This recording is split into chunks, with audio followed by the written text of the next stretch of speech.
Ritual has been pumping out some absolutely insane currency for me this league. Some of the highs that I've gotten to has been like 25 to 30 divine an hour, but pretty consistently I've gotten 10 to 15 div an hour while doing this strategy. One good thing about this strategy in general is that it is mostly raw currency and items that you're getting. There's no like specific kind of currency or item that you're getting, like one type where it can become heavily devalued very quickly.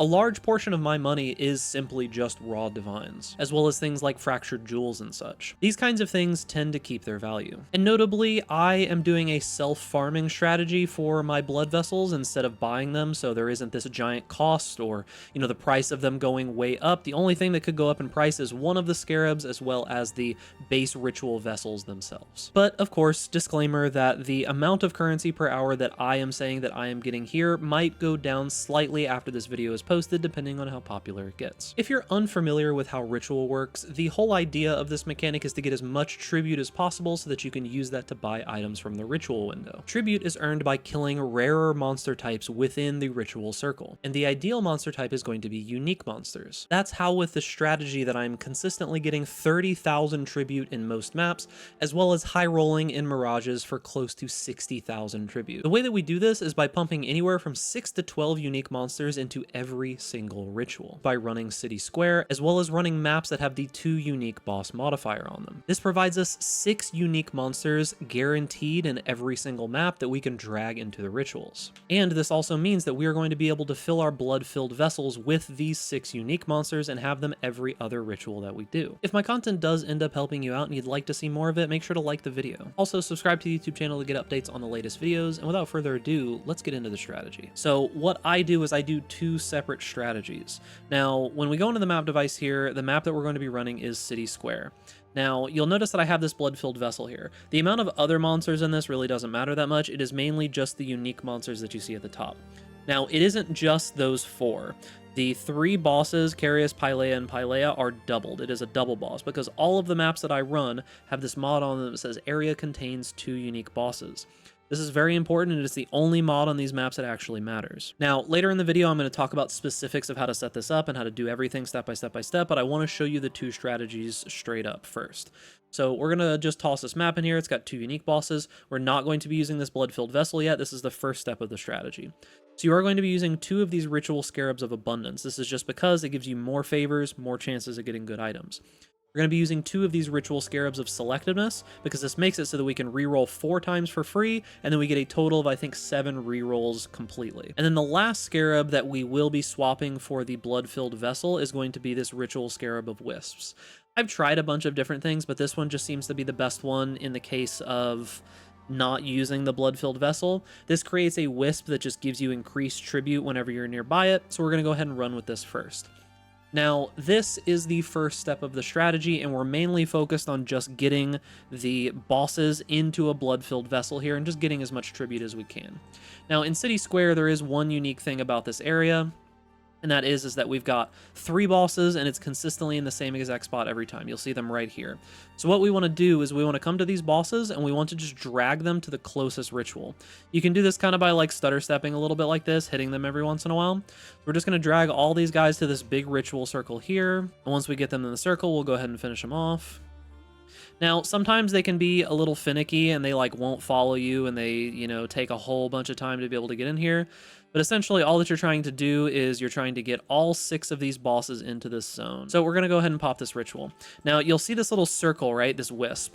This is honestly pretty annoying, and you don't really have to min-max it that much, but you do want to stand in this as much as you can. So the whole idea here is that as long as you're standing in that wisp circle when you kill all the bosses, you'll see that even on the very first ritual here, I've got 13k. Now, on your very first ritual, this is important. You do need to make sure that you hit this blood-filled vessel here, because it's only going to give you monsters from the one that you just killed. You'll see that it says stores the monsters slain for the first time from a completed ritual altar for future use. This is important because even though these unique mobs are going to come back in the future rituals, you're not going to be able to get them multiple times or get more. You have to do it after the first one.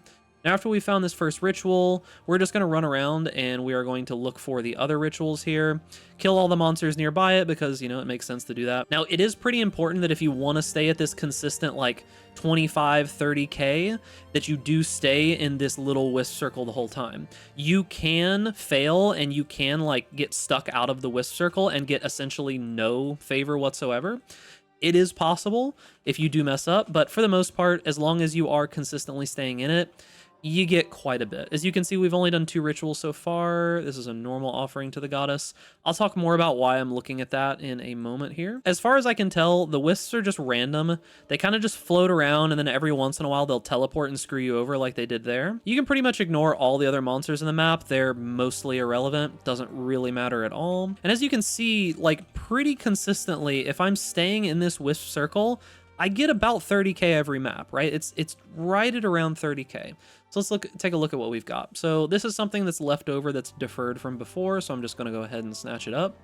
Now, when we are looking for items here in this ritual window, right, the main things that you're looking for are raw currency that matters, you're looking for fractured items, you're looking for synthesized items, and then like divination cards, things like certain uniques and such like that.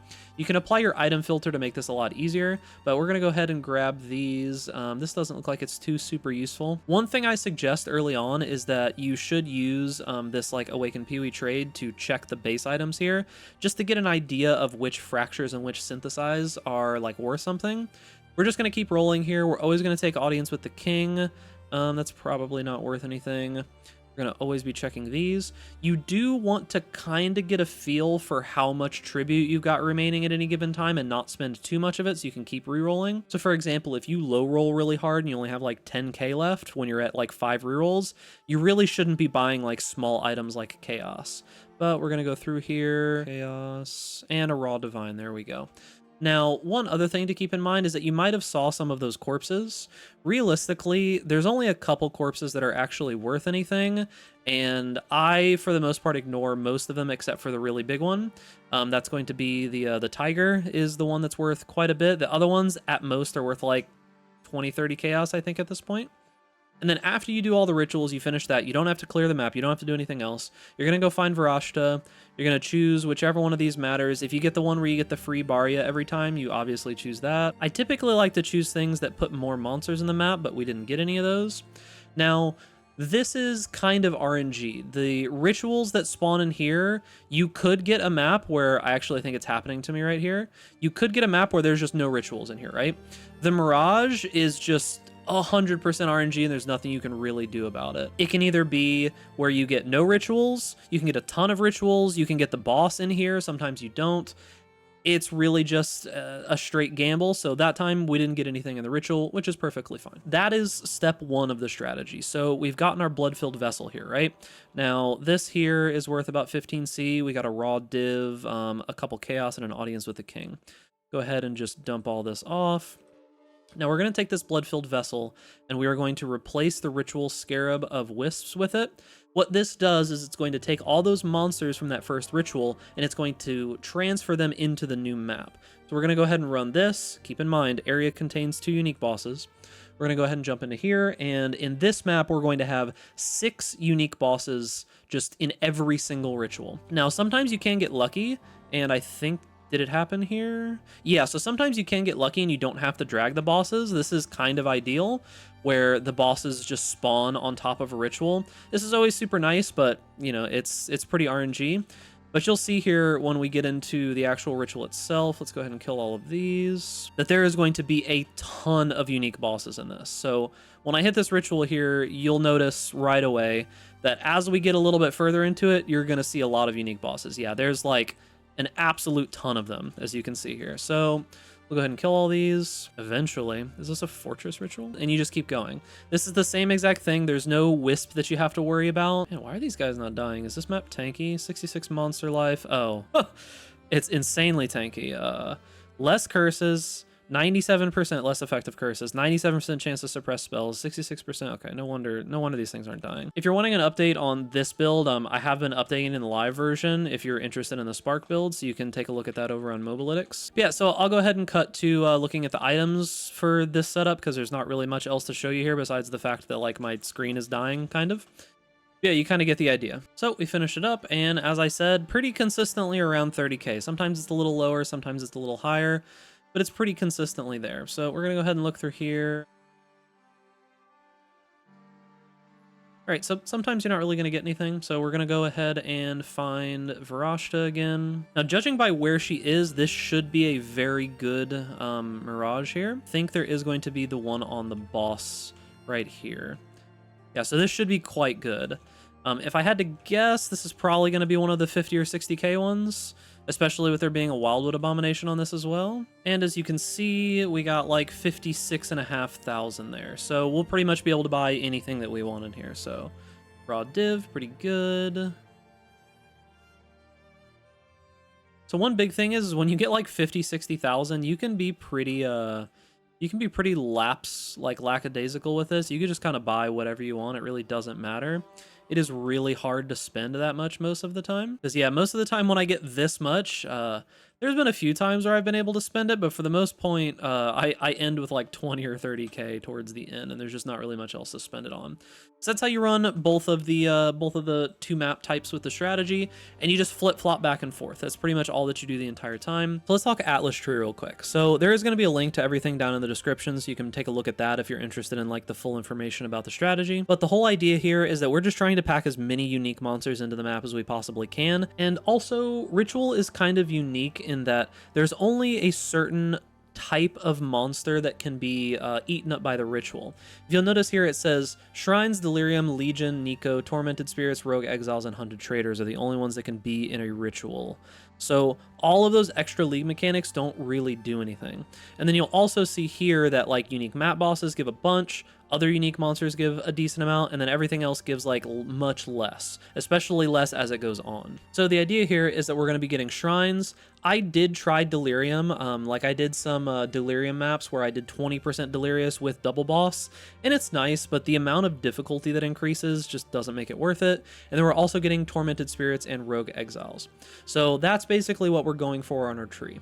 We are trying to get all of the ritual nodes obviously here. We're getting Tormented Spirits, and we're going for Rogue Exiles and Shrines. Now, notably, I have blocked pretty much everything off of this tree here, and that's because we don't want random mechanics eating up our chance at Varashta overlapping on rituals. We want to disable as many things as possible because we do not want Varashta to be going and overlapping on, I don't know, like an expedition or a breach or something like that. We don't want that. We want her on rituals. So we've disabled all of that.